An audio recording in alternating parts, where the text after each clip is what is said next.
Gak kerasa udah hari Minggu lagi aja cuy. Dan gak kerasa juga nih ya, ini anime udah masuk minggu ke-9-nya. Ya, gimana kabar kalian hari ini? Apakah kalian siap melihat peradu mekanikan maut antara wakil kapten divisi ketiga melawan sang kaiju merah darah? Kalau udah siap, silakan di-push dulu tombol subrek, like, dan aktifin lonceng notifikasi di bawah. Biar kalian semua gak ketinggalan video gua yang lainnya. Dan kalau kalian mau support lebih, kalian bisa join membership gocengannya WAM2. So, tanpa berlama-lama lagi, mari kita mulai Kaiju Hachigo episode ke-9.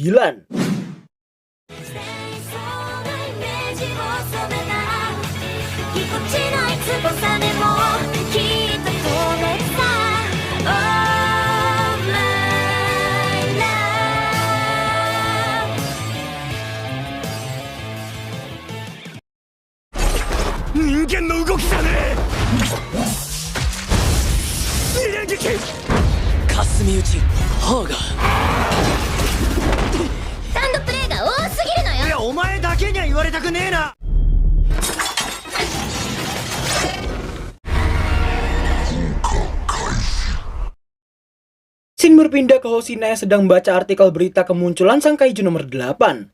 Sebagai orang yang pernah melawannya secara langsung, Hoshina merasa seperti sedang melawan manusia ketimbang seekor kaiju. Kegelisahan yang gak berhenti sampai sana doang. Kaiju nomor 9 yang juga punya karakteristik manusia pun membuat Hoshina mempertanyakan apa yang sebenarnya terjadi dalam dunia perkaijuan saat ini. Sementara itu, Nablaka Kafka yang sedang menyendiri di atap gedung dan mengingat ucapannya tadi. Namun sesaat setelah Kafka menguatkan diri untuk mengambil langkah pertamanya, secara tiba-tiba getaran yang timbul akibat benturan dari banyaknya meteor tadi, jelas hal itu auto membangunkan semua orang di asrama.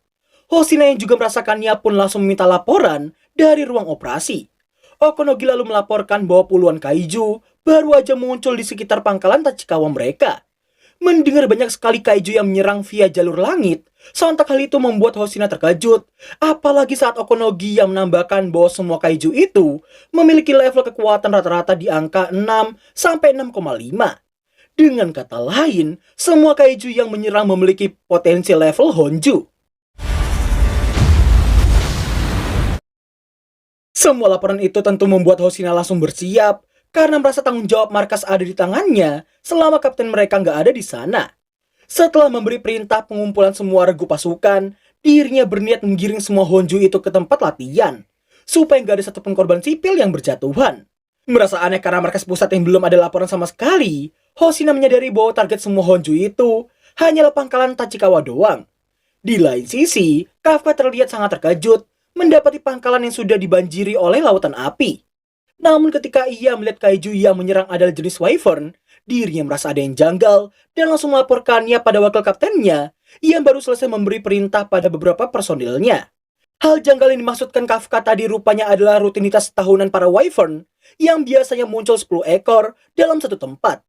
Meski begitu, ada satu kesamaan yang selalu mereka lakukan, yaitu mereka semua akan selalu beraksi secara individu. Namun anehnya hari ini, mereka bergerak secara berkelompok. Yang artinya, ada satu sosok pemimpin yang sangat pintar dan pastinya sangat-sangat kuat menggerakkan semua kaiju Wyvern itu demi mencapai tujuannya. Setelah seonggok kaiju humanoid berwarna merah darah muncul, Hoshina menyudahi komunikasinya dengan Kafka di saat itu juga. Berhubung si kaiju merah itu sedang mencari sosok terkuat di pangkalan, Hoshina mengaku sebagai yang terkuat, toh kaptennya saat ini sedang tidak ada di sana. Bersama dengan si kaiju merah yang memutuskan untuk menargetkan si Hoshina, Okonogi terlihat sangat shock usai mengetahui level kekuatan kaiju merah itu ada di angka 8,3 atau bisa dikategorikan sebagai Dai Kaiju. Nah, di saat Hoshina yang baru selesai memindah tangan komando sementara ke Ikaruga, secara tiba-tiba ini yang dilakukan oleh sang kaiju merah.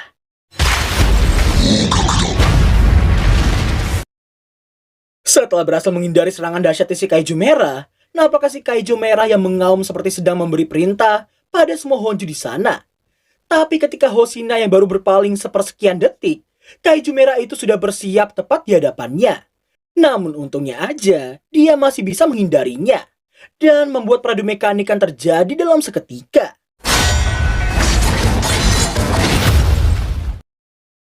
Di tengah perjuangan yang sedang dilakukan oleh semua pasukan di bawah komando Ikaruga, Kafka menghubunginya untuk memberitahukan kaiju berjenis Wyvern tidak akan efektif jika dihadapi dari depan. Menargetkan punggungnya akan jauh lebih efektif untuk membunuhnya. Ikaruga yang paham pun langsung memerintahkan pada semua pasukan untuk membagi jadi dua kelompok, yaitu kelompok memancing dan kelompok penyerang. Setelah mereka memahaminya, nampak kombinasi epik antara Kaguragi dan Haruichi. Namun ketika Haruichi yang hanya tinggal menyerang Honju di hadapannya, secara tiba-tiba ini yang terjadi. Iya, para Honju rupanya bisa bekerja sama, dan hal tersebut tidak hanya terjadi pada satu atau dua Honju, melainkan semua Honju di sana.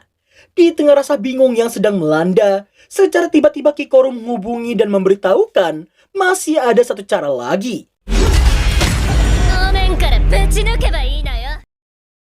Shin mundur sebelum Mina pergi ke markas pusat. Nampak Kikoru yang diberi sebuah senjata khusus yang seharusnya cuma akan diberikan pada petugas berpangkat kapten saja. Tapi demi menangani situasi darurat yang bisa terjadi kapanpun, Mina memutuskan untuk memberikan senjata khusus tingkat ketiga pada Kikoru yang dirasa bisa menjadi ujung tombak bagi pasukan mereka. Dan begitulah bagaimana Shinomiya Kikoru menjadi pemegang kekuatan ketiga dari tim tiga mereka. Mengesampingkan fakta senjata itu yang hanya sebuah prototipe dengan kekuatan dahsyat, minusnya senjata itu terlalu barbar untuk penampilannya. Dan ya, inilah panggung yang sangat cocok untuk sang loli barbar pirang yang satu ini.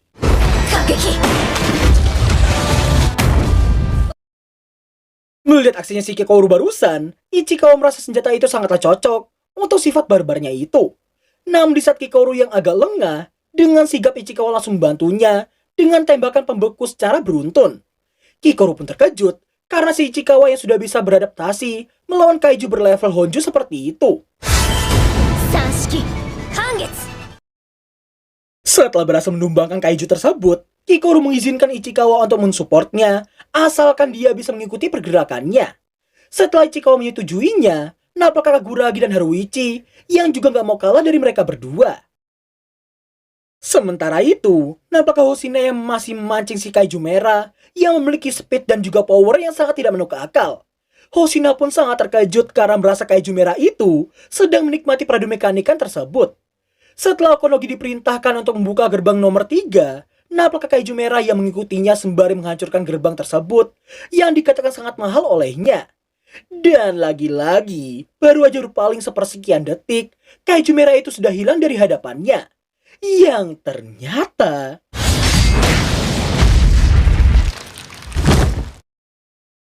wah, meski sangat sembrono, tapi Hoshina berhasil mengcounter kaiju merah itu, bahkan sampai memutuskan satu tangannya.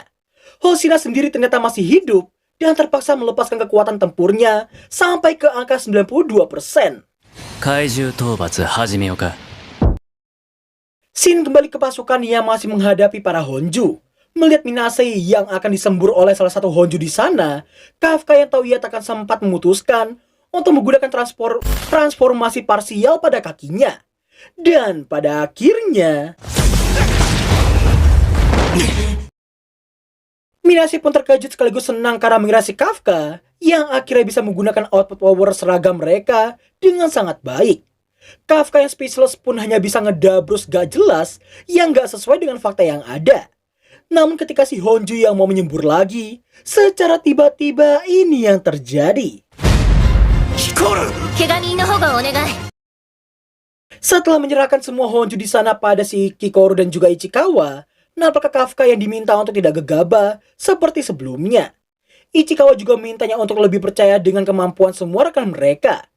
Melihat betapa hebatnya perjuangan semua orang di sana, Kafka dan Minase pun hanya bisa terdiam kagum dibuatnya.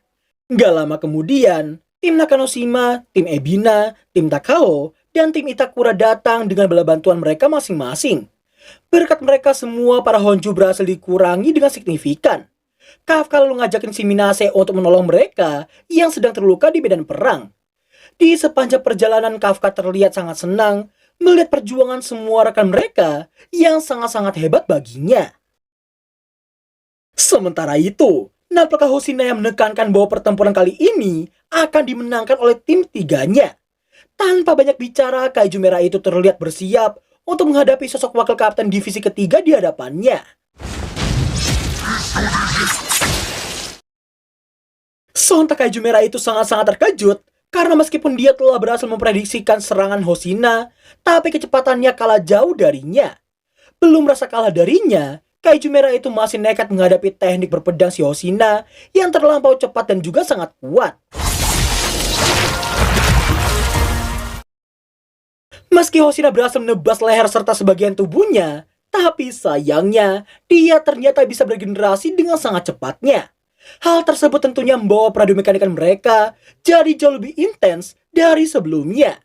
Kaiju Merah yang telah mengakui Hoshina sebagai lawan yang sepadan untuknya, hal itu semakin membuatnya bersemangat dan merasa sulit untuk menentukan pemenangnya. Hingga pada akhirnya,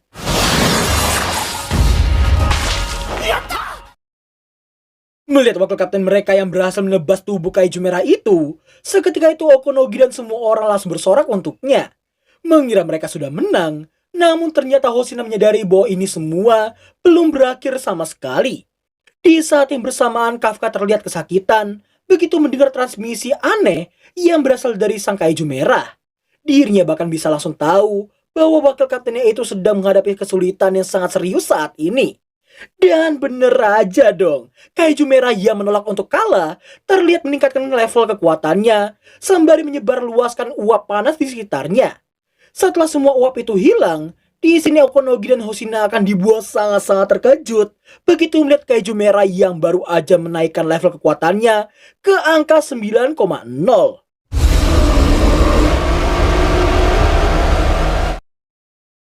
Dan berakhirlah alur cerita anime Kaiju nomor 8 episode ke-9.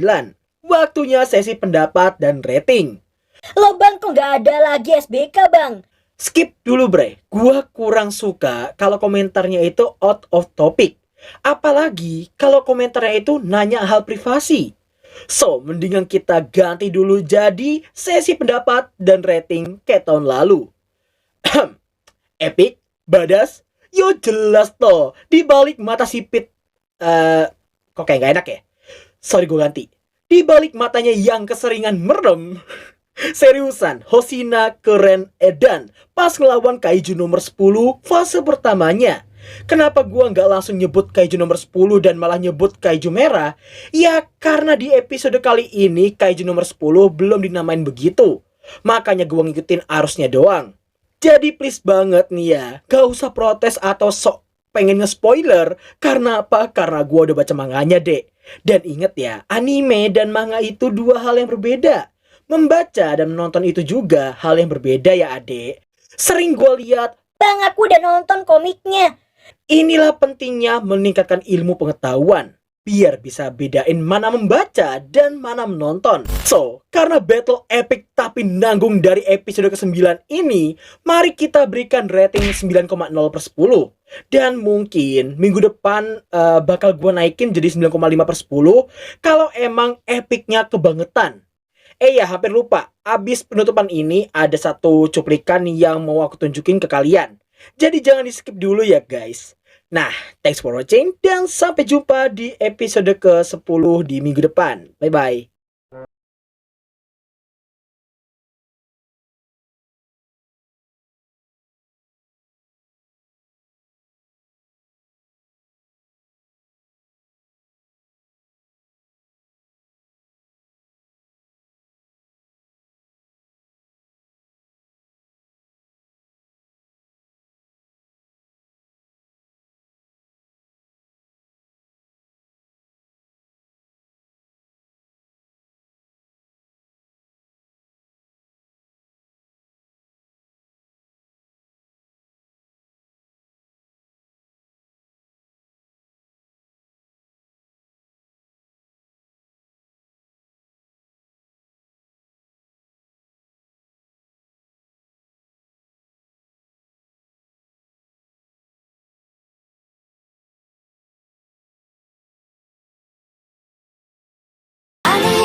Tut tut tut tut